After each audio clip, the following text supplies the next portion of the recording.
Silver na to guys. Ganda na siya. Oh.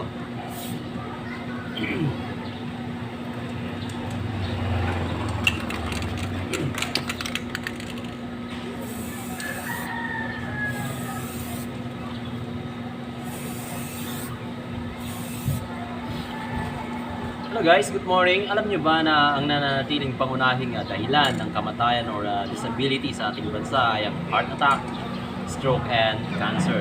At kapag ang isang family ay tinamaan nito, ay talaga nga namang malaki ang epekto nito sa family. Kaya kung gusto nyong maiwasan ang impact nito, pwede po kayong kumuha ng life insurance. Pwede ko kayong tulungan guys. Good morning! Pasok po kayo!